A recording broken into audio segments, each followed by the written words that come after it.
Hello and welcome back to my channel. কেমন আছো সকলে? আশা করি সকলে খুব ভালো আছো আর সুস্থ আছো। এর আগের ভিডিওতে আমি ক্লাস 8-এর বাংলা বইয়ের আশাপূর্ণা দেবীর রচিত কী করে বুঝবো বাংলা গল্পের পার্ট 1 দিয়েছিলাম। সেখানে এই গল্পটার কিছুটা পার্ট নিয়ে আলোচনা করেছিলাম। গল্পটা যেহেতু অনেকটা বড় তাই দুটো পার্টে দিতে হচ্ছে। তাই যারা এই ভিডিওটা প্রথম দেখছো, আমি ডেসক্রিপশানে অলরেডি লিঙ্ক দিয়ে দিয়েছি, সেই লিঙ্কে গিয়ে আগে পার্ট 1 দেখে নাও, কিংবা সরাসরি চ্যানেলে গিয়েও চেক করতে পারো। ওই ভিডিওটা আগে দেখো পার্ট 1, দেন এই পার্ট 2টা কন্টিনিউ করো। আমি খুব সহজভাবে খুব অল্প টাইমে তোমাদেরকে ভিডিওটা জলের মতো সহজ করে বুঝিয়ে দিচ্ছি। আর আগের ভিডিওতেও বলেছি যে এই গল্পটা খুব সহজ আর মজার একটা গল্প, ওরকম যে পড়ে মনে রাখার বিষয় ওরকম কিছু না, সুন্দর, যেটার সাথে তোমরা নিজেদের লাইফেরও অনেকটা রিলেট করতে পারবে। তো আগের দিন যেখানে অবধি হয়েছিল তারপর থেকে আমরা কন্টিনিউ করছি। চলো স্টার্ট করা যাক। এখনই তো গাদা গাদা কাজ, সিনেমার টিকিট কেনা রয়েছে না আমাদের, বাবা এলেই তো চলে যাব, তাড়াতাড়ি রুটি সব করে নেব না। মানে বুকু বলছে যে ওর মা এতক্ষণ ধরে যেগুলো ওকে বলছিল এবারও সেগুলো সব বলতে লাগলো। ওর মা বলছিল যে আমাদের তো সিনেমার টিকিট কেনা আছে, রুটি খাবার দাবার বানাতে হবে, কারণ বাবা এলেই তারা সিনেমা দেখতে বেরোবে। এত তাড়াতাড়ি কথা বলে বুকু, তাকে আর কথার মাঝখানে থামানো যায় না। বুকু যে ছোট ছেলেটা গল্পে ছিল, সে এত দ্রুত কথা বলে ছটফট করে যে তাকে কথার মধ্যে কেউ থামাতে পারে না। এরপর যদি বুকুর মা কালো ছেলের কান মলে লাল করে ছাড়েন, দোষ দেয়া যায় কি তাকে? তো বুকু তো এত তাড়াতাড়ি কথা বলে, তাকে কথার মধ্যে কেউ থামাতে পারে না, তার মাও তাকে থামাতে পারলো না। তো বুকু গায়ের রং শ্যামলা বর্ণের, তো এবার যদি তার মা তার কান ধরে মুলে দেয় তাহলে তার কানটা লাল হয়ে যাবে। তখন কি তার মাকে দোষ দেওয়া যাবে যে কেন সে বুকুর কান মুলল? কান মুলে ধমক দেন, যা বেরো হতভাগা লক্ষ্মী ছাড়া ছেলে, ভূতে পেয়েছে নাকি আজকে? সত্যি এ ছেলেকে ধরে আছাড় মারলে রাগ যায়। তোমরাই বলো ছেনুমাসি কেবল বানিয়ে কথা বলে।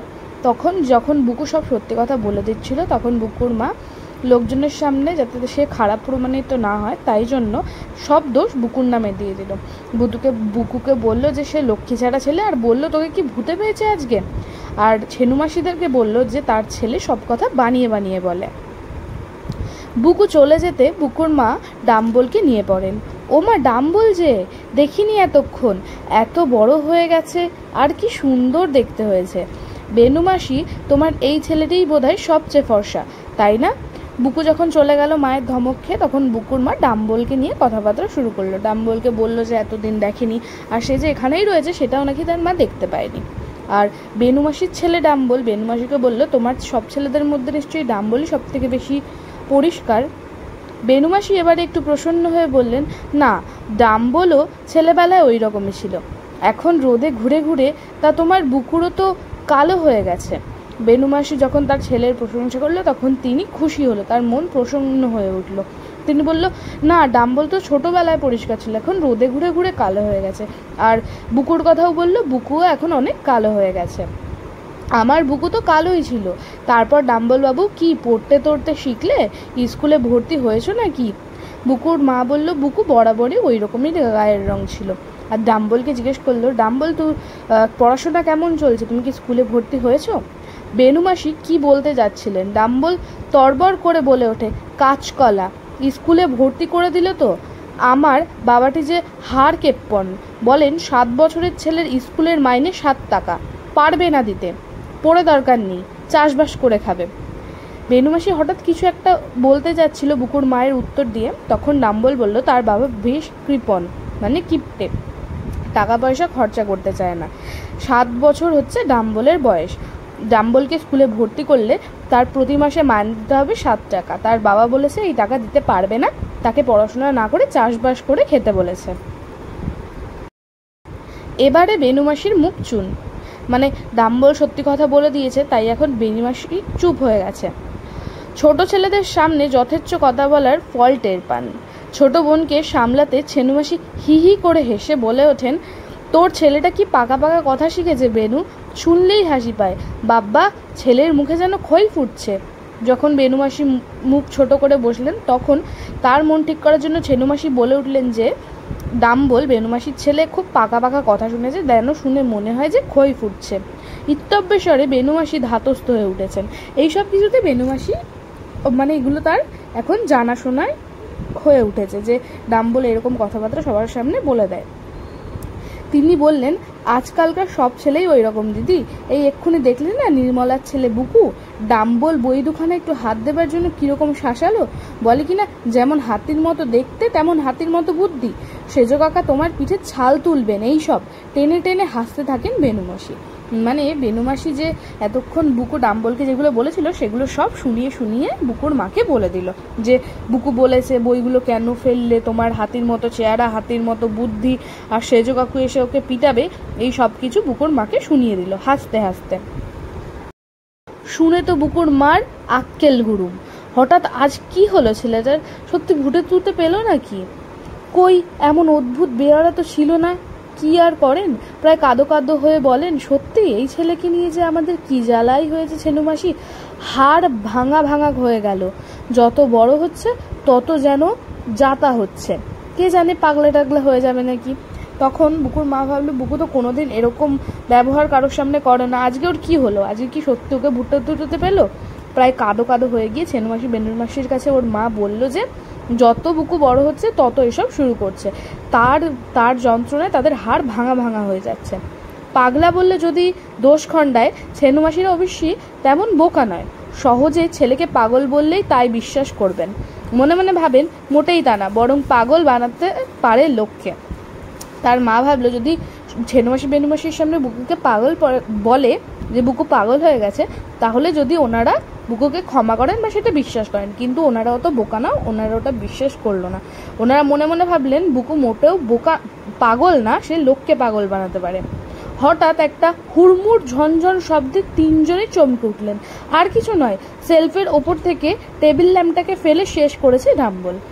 হঠাৎ কি হলো, হঠাৎ একটা জোরে হুড়মুড় শব্দ হলো। তারা তিনজন দেখলো সেলফ থেকে একটা যে হয় টেবিল ল্যাম্প সবার বাড়িতেই থাকে, সেই টেবিল ল্যাম্প ভেঙে ডাম্বল শেষ করে ফেলেছে।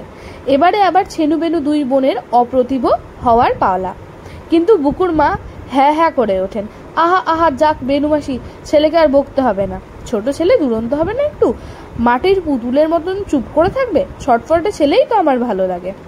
তখন যেই বেনুমাসি ছেনুমাসি ডাম্বলকে বকার জন্য উঠলো, তখন বুকুর মা বললো না, ওকে বকতে হবে না, ও ছোট ছেলে করে ফেলেছে। কাজ কুড়োতে বুকুর মা আরও বললেন যে ছেলেরা ছোটবেলায় দুরন্ত থাকে তারাই নাকি বড় হয়ে মহাপুরুষ হয়। তারপর গল্প চলে, যত সব মেয়েলি গল্প আর কি, কবে মেয়ের বিয়ে হলো, কাদের বউয়ের কি কি গয়না হলো, শাড়ির আজকাল কীরকম জলের দর হয়ে গেছে, ছেনুমাসিরা তো আলমারি বোঝাই করে ফেলেছেন শাড়ি কিনে কিনে। বুকুর মা রাখছে না কেন এই বেলা এইসব আলোচনা, মানে তাদের মধ্যে যত সব মেয়েলি আলোচনা সব হতে থাকলো। গল্প থামাতে হয়। বুকু আর বুকুর সেজ খুড়িমা দুজনে মিলে অতিথিদের জন্য চা আর খাবার আসেন, বড় বড় রাজভোগ, ভালো ভালো সন্দেশ, সিঙাড়া, নিমকি। বুকু আর বুকুর যে সেজমা, সেজ কাকার স্ত্রী, তারা দুজন মিলে ওদের জন্য খাবার আনলো, কি কি রাজভোগ, সন্দেশ, সিঙাড়া, নিমকি। ছেনুমাসিরা খাবো না করেন, অবশ্যই যেন ভয়ানক একটা কষ্টকর কাজ করছেন, এইভাবে খেয়ে ফেললেন সবে। ডাম্বল গাউ গাউ করে সব কিছু খেয়ে ফেলে, রেকাবির রস চাটে বসে বসে। ছেনুমাসি বেনুমাসি প্রথমে বলছিল না না আমরা খাবো না, কিন্তু শেষে সব খেয়ে নিল। আর ডাম্বল সব খাওয়ার শেষে যে রেকাবির যাতে সন্দেশ মিষ্টি রাখা ছিল সেটার রসটাও বসে বসে লাস্টে খাচ্ছিল। বুকুর মা বলেন, এই বুকু তোর বাবা এসেছেন অফিস থেকে, বলগে যা মাসিমারা এসেছেন। বুকুর মা বলল, বুকু যা, বাবা এসছে কিনা দেখ, আসলে বল যে মাসিমারা এসছে দেখা করতে।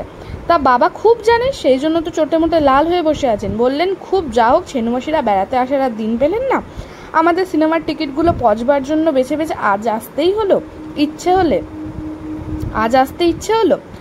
তখন যখন বললো যে তুই বাবাকে ডেকে নিয়ে আয়, তখন বুকু বলল বাবা জানে যে ছেনুমাসিরা এসছে, আর সেটা শুনেই রেগে চোটপাটে বলছে যে ছেনুমাসি বেনুমাসিরা আর কোনো দিন পেল না, যেদিনকে আমরা সিনেমা দেখতে যাবো সেদিনকেই ওনাদেরকে আসতে হলো। হায় হায় কি করবেন বুকুর মা, ছেলেকে চড় কষাবেন, নিজের গালে মুখে চড় মারবেন, এ আবার কি, ভীষণ শত্রুতা শুরু করেছে আজ বুকু। আর কি বলে মুখ রক্ষা করবেন নিজের।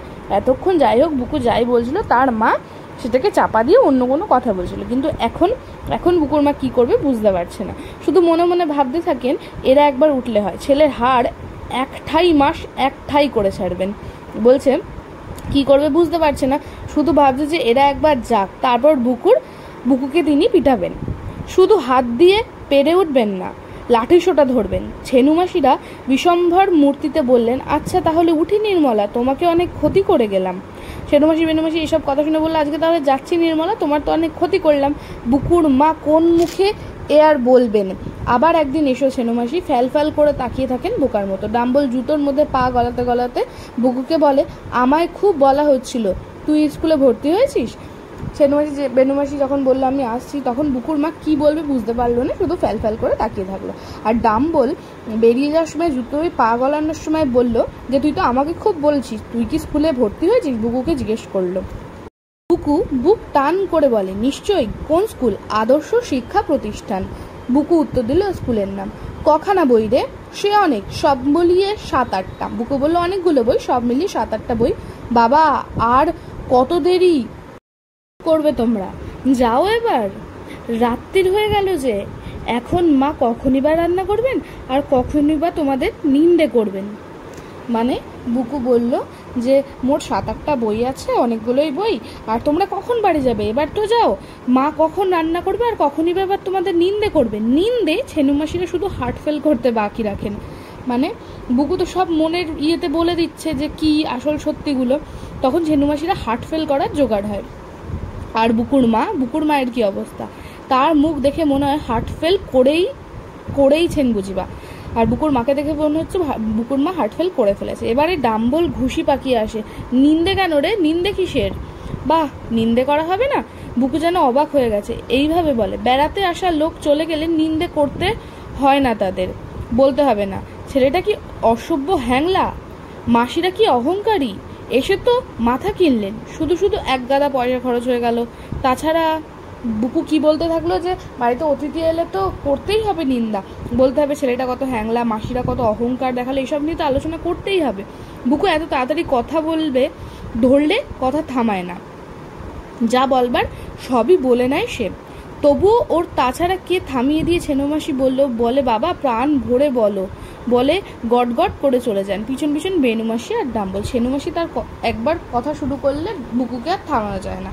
তখন ছেনুমাসি বলল যে তুমি প্রাণ ভরে কথা বলো, আর সেই বলে তিনি চলে গেলেন গটমট করে। তার পেছন বেনুমাসি আর ডাম্বলে চলে গেল। আর ওরা বেরোবার সঙ্গেই বুকুর মা রণচণ্ডী মূর্তি নিয়ে শুরু করলেন ছেলে ঠ্যাঙান আর চেঁচান। বলে, শয়তান ছেলে, কেন ওরকম কথা বললি? বল শিগগির, মেরে তোকেই মেরে ফেলবো আজ। তবু চুপ করে আছিস কেন? ওসব বললি, যতক্ষণ না বলবি মার থামাবো না আমি। লক্ষ্মী ছাড়া পাজি বাদর, লোকের সামনে আমার মুখে চুনকালি। সে যেই না তারা বেরোলো, বুকুর মা বুকুকে প্রচন্ড পিটাতে লাগলো আর বলতে থাকলো, আজকে যদি তুই না বলিস, তাকে জিজ্ঞেস করলো যে তুই সবার সামনে এরকম ব্যবহার কেন করলি, যাতে সবার সামনে আমার মুখে চুনকালি লেগে গেল।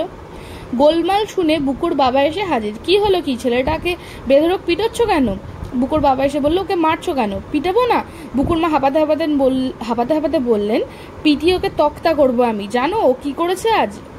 একে একে ছেলের ভুতুরে বুদ্ধির কথা বলতে থাকেন আর শুনতে থাকেন। বাবা রেগে আগুন হয়ে ওঠেন, তখন তিনিও লেগে যান প্রহারে। যখন তার মা তার বাবাকে সব কথা বলল, তখন তার বাবা রেগে গিয়ে তার বাবাও বুকুকে পিটাতে লাগলো। সত্যি যে ছেলে মা বাপকে এভাবে বাইরের লোকের কাছে অপদস্থ করে, তাকে মেরে তক্তা করে ফেললেই কি রাগ মেটে? বলছে, যে ছেলেরা সবার সামনে বাবা মাকে ছোট করে, তাকে মেরে তক্তা করে দিলেও কি গায়ের রাগ মেটে? দুজন মিলে চেঁচান, বল কেন ওসব বললি? বুকু অনেকক্ষণ গো করে চুপ করে মার খাচ্ছিল। বুকু এতক্ষণ কিছু বলছিল না, শুধু মার খাচ্ছিল। আর পারে না, ঢুকরে কেঁদে উঠে বলে, নিজেই তো দুপুরবেলা 100 বার করে বলল সবসময় সত্যি কথা বলবি, কারো কাছে কিছু লুকোবি না, এখন আবার নিজেই মারছ। কি করে বুঝবো আসলে কি করতে হবে? দুপুরবেলা বুকুর মা বুকুকে শেখাচ্ছিল যে কখনো মিথ্যে কথা না বলতে, সবসময় সত্যি কথা বলতে। 100 বার করে তার মা তাকে এটা শিখিয়েছে। তাই জন্য বুকু আজকে সত্যি কথাগুলো সবার সামনে বলে দিয়েছে। এখন যখন বাবা মা সেই সত্যিটা বলতেই বারণ করছে, যে সেটা বলে সত্যি বলে ফেলেছে বলে মারছে, তখন বুকু প্রশ্ন করছে কি করে বুঝবো যে কি করতে হবে আসলে। গল্পটা কেমন লাগলো সবাই জানিও, সত্যি কমেন্টে লিখো, গল্পটা খুবই মজার। তাও তোমরা কমেন্ট আমাকে বলো কেমন লাগলো পড়া বোঝানোটা, আর ভালো লাগলো অবশ্যই লাইক করো, শেয়ার করো, আর যারা নতুন রয়েছো নিচে থাকা বেল আইকন প্রেস করে এখনই সাবস্ক্রাইব করে নাও পরের ভিডিও দেখার জন্য। দেখা হচ্ছে next video. Till then tata, take care, bye. Thank you.